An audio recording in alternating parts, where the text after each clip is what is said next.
Hey everybody, and welcome back to the Daily Drive. As always, we want you to know Jesus a little better so we can live like him a little more. Today and tomorrow, I want to talk to you about how Jesus handled criticism. Now, before I jump into that topic, let me just point out the obvious. You're not Jesus, and I'm not either.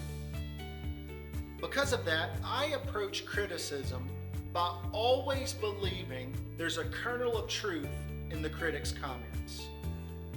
When I approach criticism that way, that helps me not be defensive because I know there's always an opportunity to learn and grow. In Jesus' case, however, that criticism was never warranted, which means that Jesus had to deal with criticism in a very different way. In Mark 2:22, we're told that the teachers of the law who came down from Jerusalem said, "He's possessed by Beelzebul. By the prince of demons, he is driving out demons." Now that simply wasn't true.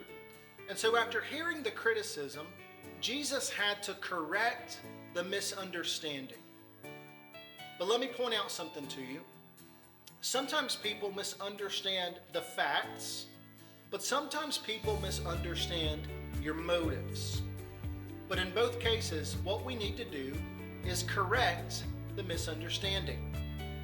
We don't need to get angry. We don't need to get aggressive. We just need to clarify the misunderstanding between us and someone else, because that's what Jesus did here. Jesus explains to them logically that Satan can't drive out Satan because a kingdom divided against itself will never stand. Now, it's not just important to clarify facts or explain our motives. It's also important that you do this sooner rather than later. I know that none of us like to deal with criticism because we're afraid it's going to lead to conflict. But if that's you, I want to remind you of something John Maxwell once said about conflict.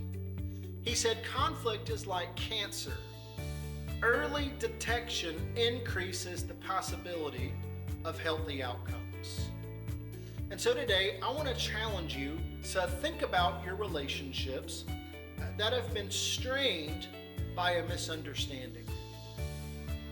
It doesn't matter if people misunderstood the facts, and it doesn't matter if they misunderstood you. For the sake of healthy relationships, clarify that misunderstanding.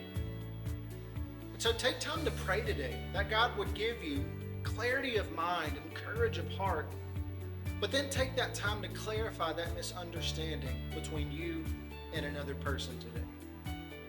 Now that you know Jesus a little better, my hope is you can live like him a little more.